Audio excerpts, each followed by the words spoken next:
Limkheda MGVCL ઓફિસથી 2 કિલોમીટરના અંતરે અંધારામાં રહેતા 15 પરિવાર।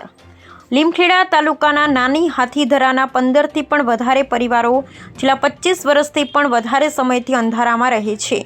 કેરોસીનથી ચીમની સળગાવી અને જીવન વિતાવતા વડવાઓ જેવી પરિસ્થિતિ આજે પણ આ લોકોની છે।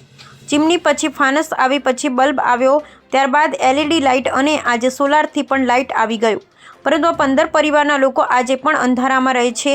એમની આસપાસ લાઇટ જોઈએ ને એમના બાળકો પૂછે છે કે આપણે કેમ લાઇટ વિનાના છીએ, ક્યારે મળશે આપણને? મોબાઈલ તો છે પણ ચાર્જિંગ કરવા બીજાના ઘરે જવું પડે છે। પણ આજે લોકો એર કન્ડિશન વિના નથી રહેતા, ત્યારે આ લોકોને તો પંખા પણ નસીબમાં નથી। હાલ તમામના ઘરમાં એસી, ટીવી, ફ્રીજ અને લાઇટ જાય એવા સંજોગોમાં લોકોએ ઇન્વર્ટર પણ લગાવ્યા છે। હમણાં શિક્ષણ માટે પણ ઘણી એવી પદ્ધતિઓ છે જે બાળકોને ખૂબ જ ઉપયોગી હોય છે, જે યુટ્યુબમાં મળતી હોય એવા ઘણા બધા કામ માટે લાઇટ ખૂબ જ જરૂરી છે। એવા સંજોગોમાં આ પરિવાર ખૂબ તકલીફ ભોગવી રહ્યા છે।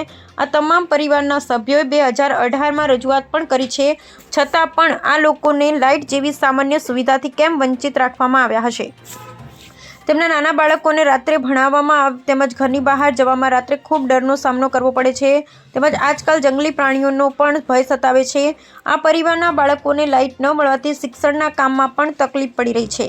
આ પરિવારો દ્વારા આટલા વર્ષોમાં તમામ નેતાગણ, તાલુકા સભ્ય, જિલ્લા સભ્યો, ધારાસભ્ય તેમજ સાંસદને પણ રજૂઆત કરવાનું બાકી રાખ્યું નથી, પરંતુ નેતાઓ દ્વારા ફક્ત ચૂંટણી પૂરતા વાયદાઓ કરવામાં આવે છે અને ચૂંટણી પૂરી અને વાયદાઓ પૂરા જેવી પરિસ્થિતિ છે। એમજીવીસીએલ કચેરીમાં પણ અરજીઓ તેમજ કેટલાય ચક્કરો ખાધા પણ કોઈ કામ કરી આપતું નથી, ફક્ત વાયદાઓ કરે છે।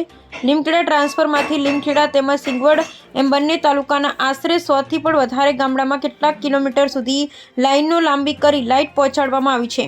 કેટલીય સરકારી યોજનાઓ જેમ કે પ્રધાનમંત્રી જ્યોતિગ્રામ યોજના, 24 કલાક લાઇટ જેવી કેટલીય યોજનાઓ લોકહિત માટે કાઢવામાં આવી છે। આમાંથી એક પણ યોજનાનો લાભ આ પરિવારને મળ્યો કેમ નથી?